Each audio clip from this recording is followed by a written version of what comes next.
আজকে বানিয়েছি আনলিমিটেড ভর্তা ভাজি, সাথে আছে চিংড়ি মাছ ভুনা, তারপরে শুটকি ভর্তা, বেগুন ভাজি, শুটকি ভর্তাও না, সাথে কিন্তু আরও নানান রকমের ভর্তা করে। হ্যালো এভরিওয়ান, আসসালামু আলাইকুম। আপনারা সবাই কেমন আছেন? আলহামদুলিল্লাহ আমি ভালো আছি, কিন্তু আমার ছেলেটা একটু অসুস্থ, ঠান্ডা সর্দি আর হচ্ছে প্রচণ্ড জ্বর। সবাই আমার ছেলেটার জন্য একটু দোয়া করবে। তো ফার্স্টে কিন্তু এক ঝলকে দেখিয়ে দিয়েছি কি কি রান্না করেছি, কি কি ভর্তা করেছি, আর হচ্ছে কি কি ভাজি টাজি করেছি।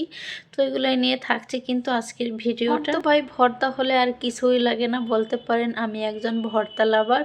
তো যাই হোক, আমি কিন্তু ফার্স্টে সব কিছু কাটাকাটি করে নিয়ে তারপরে আপনাদের সামনে ক্যামেরা নিয়ে চলে আসছিলাম। এখানে ছিল পুঁটি মাছের চাপা, এটা হচ্ছে আজকে আমি বেটে বেটে ভর্তা করব। পুরো রেসিপিটাই কিন্তু আপনাদেরকে দেখাবো।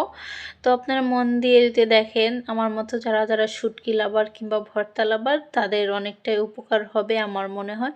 আমার থেকে অনেক ভালো ভালো ভর্তা আপনারা হচ্ছে অনেকেই করতে পারেন। তো যাই হোক, আমি কিন্তু কাউকে রান্না শিখাইতে আসিনি, আমি যেভাবে রান্না করি ওভাবে জাস্ট আপনাদের সাথে আমি শেয়ার করি। আমি এখানে সিম আর আলু হচ্ছে ভর্তা করে নেব, মিক্স ভর্তা। তো ওটাই কিন্তু আগে আমি সিদ্ধ করে নিয়ে তারপরে হচ্ছে হালকা একটু তেলে নিচ্ছিলাম, কারণ হচ্ছে মানে পানি যেন না বের হয় এজন্য। তো তারপরে ওটা সব কিছু টালা টালা হয়ে গেলে সব কিছু কিন্তু আমি পাটায় বেটে ভর্তা করেছি, কোনো ব্লেন্ডারে ভর্তা করিনি। ব্লেন্ডারে ভর্তা আমার একদমই ভালো লাগে না খেতে। যেহেতু আমার কোনো ক্যামেরাম্যান নেই, সেজন্য আমার ক্যামেরা ধরার জন্য কেউ থাকেই না, এজন্য সব বাটাবাটি ভর্তা দিতে পারিনি। শুধু শুটকিটা হালকা একটু বাড়তেছিলাম, ওটা একটু এক ঝলকে দেখিয়ে দিয়েছিলাম। আমি এখানে হচ্ছে ওই কাঁচা শুটকিটা ধুয়ে নিয়েছিলাম সুন্দর করে গরম পানি দিয়ে, ওটা বেটে নিয়েছি কাঁচা। তারপরে হচ্ছে ওখানে হচ্ছে রসুন আর হচ্ছে পেঁয়াজ, এগুলো আমি কাঁচা বেটে নিয়েছি। তো রসুন আর হচ্ছে পেঁয়াজটা আমি আগে তেলের ভিতরে দিয়ে ভাজা ভাজা করে তার ভিতরে হলুদের গুঁড়া আর হচ্ছে বেশি করে মরিচের গুঁড়া, লবণ, এগুলো দিয়ে আগে কষিয়ে নিয়ে তারপর আমি বেটে রাখা সেই শুটকি হচ্ছে কড়াইয়ের ভিতরে দিয়ে দিয়ে সুন্দর করে এখন ভাজা ভাজা করে নেব। কতটা ভাজা ভাজা করে নেব আপনারা দেখলেই তো বুঝতে পারবেন। এই তো দেখেন আমার কিন্তু ভাজা ভাজা করা একদম শেষ। দেখেন কতগুলো ছিল, মনে হয় একবারে অল্প হয়ে গেছে। ইলহামের বাবা যেহেতু শুটকিটা খায় না আর পছন্দ করে না, মন চাইলে একটু খাইবে, নয়তো না। এসবগুলো শুটকি কিন্তু আমি একাই খেয়ে নিয়েছিলাম। তো যাই হোক, এখানে আমার রান্নাবান্না সব শেষ, ওটাই দেখাচ্ছিলাম।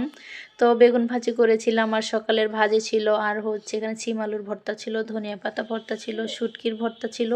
তো ওগুলাই আমি হচ্ছে একটু একটু করে খেয়ে, তারপরের দিন দুপুরে হচ্ছে আমি চিংড়ি মাছ ভুনা করছিলাম আর হচ্ছে ডাল রান্না করেছিলাম। তো হালকা একটু ফুটেজ নিয়েছিলাম, তো ভাবলাম এটার সাথে আমি অ্যাড করে দেই।